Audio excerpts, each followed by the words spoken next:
Nearly 2,000 years ago, in Vietnam, existed an ancient civilization known as the Champa Kingdom. The Chams were the architects of magnificent towers and priceless stone sculptures.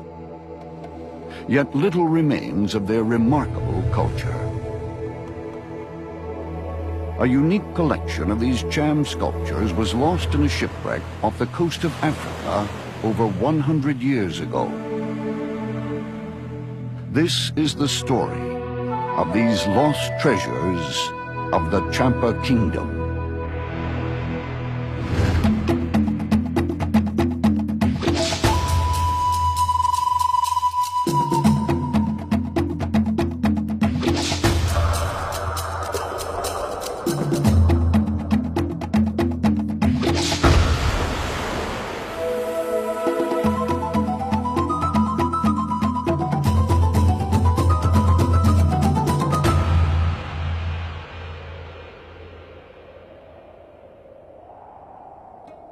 The Chams were the first civilized society to settle in Vietnam nearly 2,000 years ago. The ancient Champa civilization was composed of a loose confederation of individual kingdoms spread throughout the narrow coastal plains of Vietnam. Their greatest and most lasting contribution was in agriculture. The Chams invented the sophisticated system of irrigated rice farming that is still in use today throughout Asia. The people of Champa were rice growers, merchants, exporters, and they were great sailors. Pirates, some of their contemporaries would say.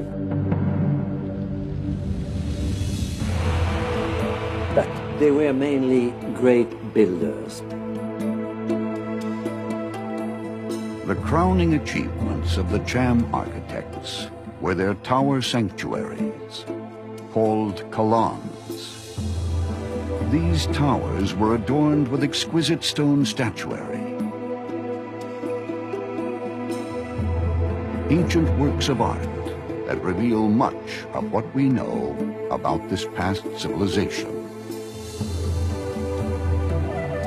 Today, little remains of the Cham civilization, its history lost to the ravages of time, decay, and war.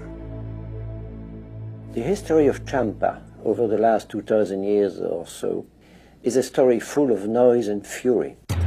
In clan wars, in palace intrigues, in rebellions, in fratricidal fights, and in dynastic feuds.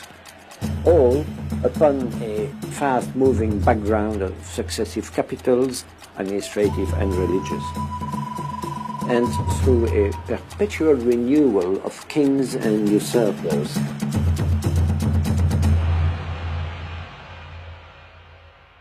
Up to the 7th century, they used to build cities and temples in perishable material, mostly wood and palm tree fronds.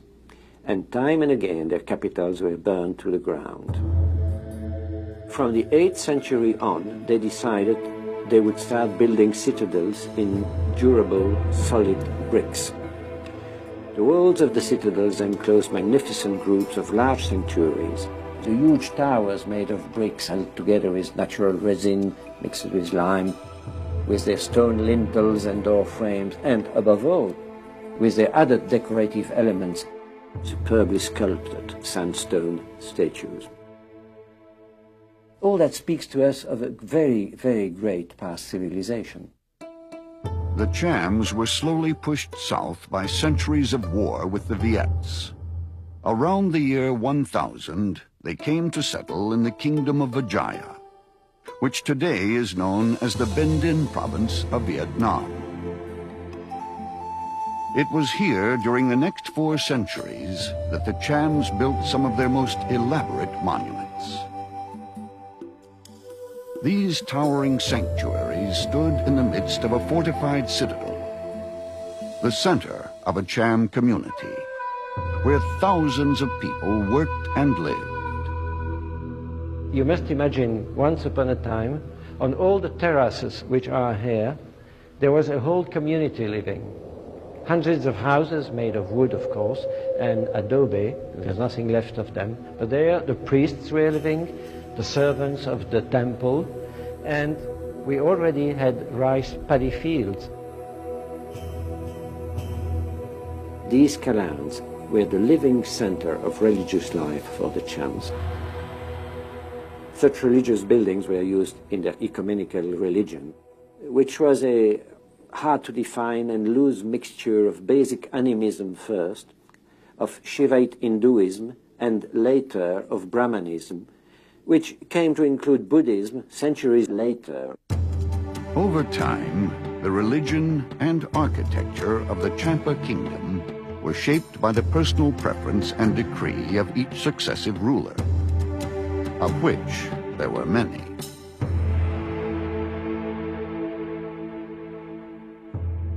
This is the Gopura of the south side of the fortifications. The Gopuras, or gates, stood in the center of each of the citadel's fortified walls. Inside the walls stood the holy treasury, where the divine offerings and treasures of the kingdom were kept. Facing east was the Mandapa, the place where the faithful congregated to meditate and pray. In the center stood the Kalan, the holy place, the heart of religious and political life in the Champa community. The Kalan was a holy place where the king and his ancestors were honored, which was the whole purpose of building a Kalan.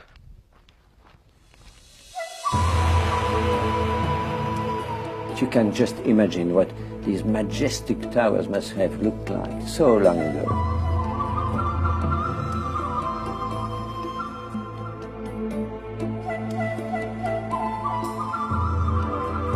The statues, the high-relief tympanums, the friezes, the angle pieces which decorate their buildings and sanctuaries were images of their divinities or of holy men or mythical animals, legendary dragons and monsters, or by a number of symbols.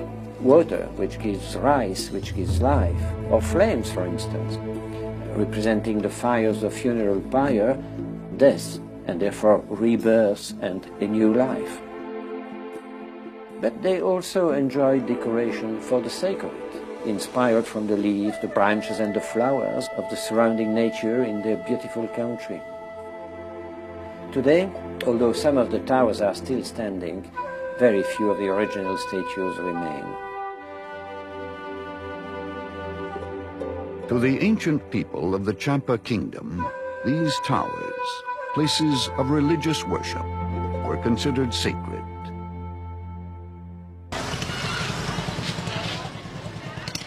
This tower stands in the middle of an active neighborhood in the province of Ben Din.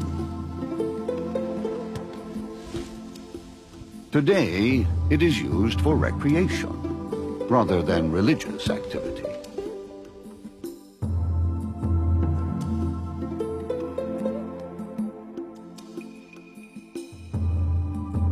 Although the Cham influence on Vietnamese culture has virtually disappeared, in the south, these ancient monuments still serve their communities as places of religious ceremony.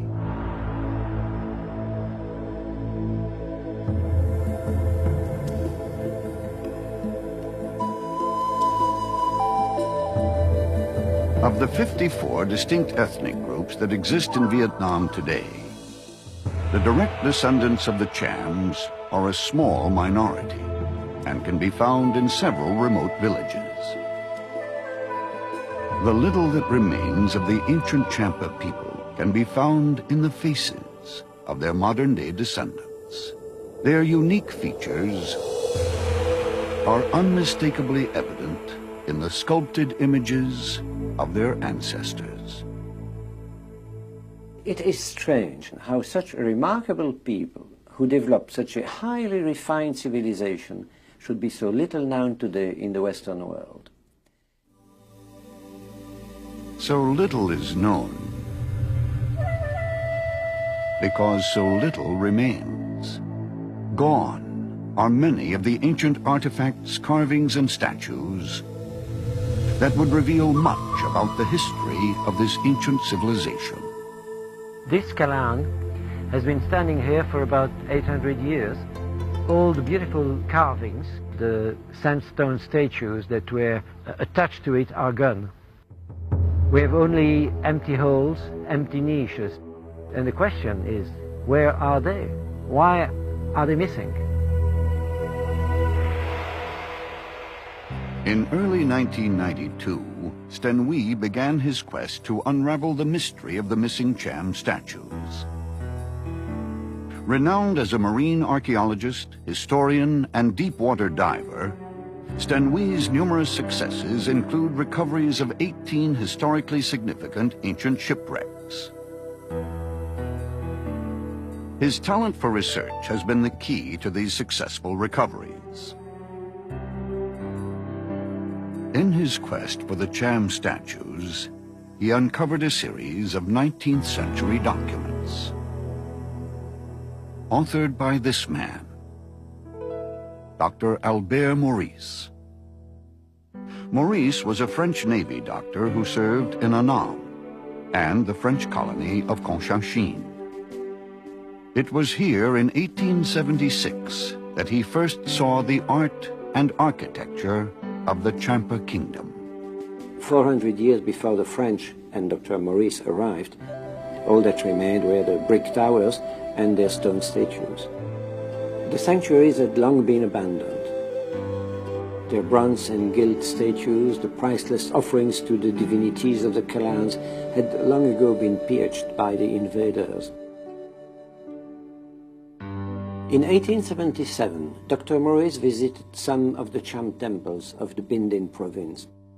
By then they were completely unknown to the Western world, and he was the first to realize their cultural importance. Dr. Maurice was moved by the beauty of the Cham towers and deeply disturbed by their condition. Local villagers had been dismantling the colons, mining the ancient bricks to build roads and shelter. In an effort to study and preserve some of the last remaining artifacts of the Cham civilization, he carefully removed a collection of statues and reliefs. Dr. Maurice made 2 shipments of statues.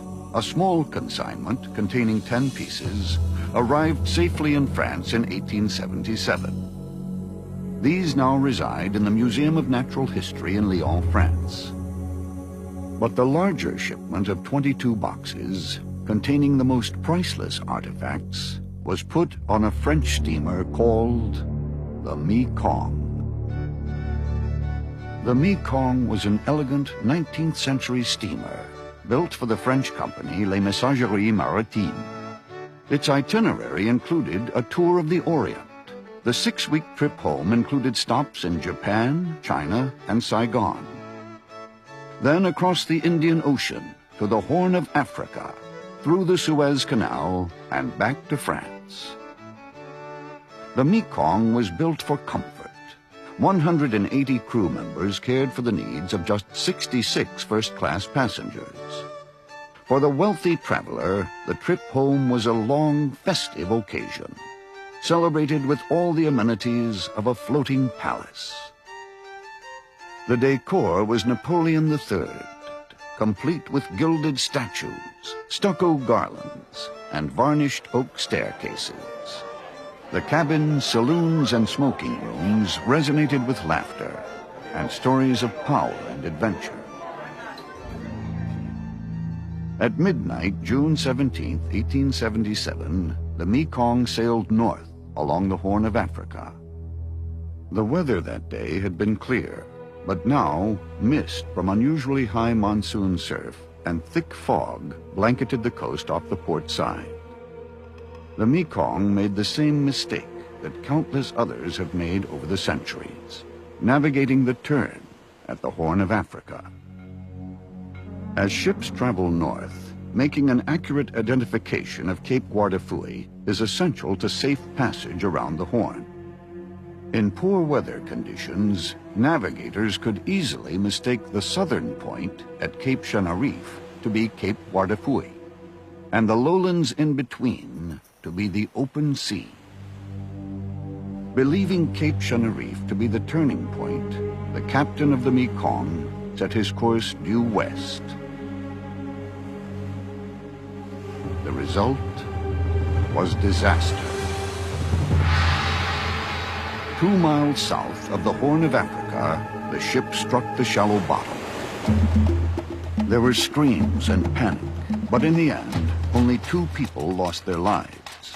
The survivors struggled to shore, while the local Somalis were efficiently looting their luggage and the ship's strong room of gold bars and other commodities.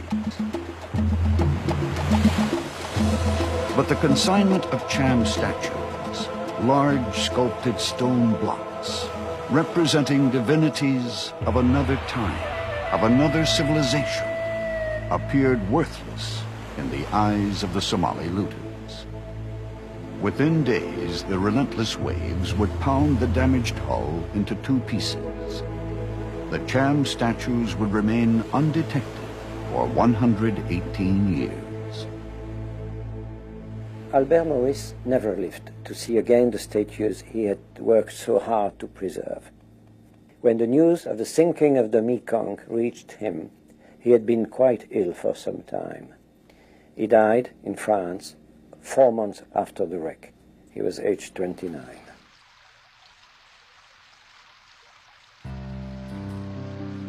In the 19th century archives of France, Stenui pieced together the clues that would lead him to the location of the wreck of the Mekong.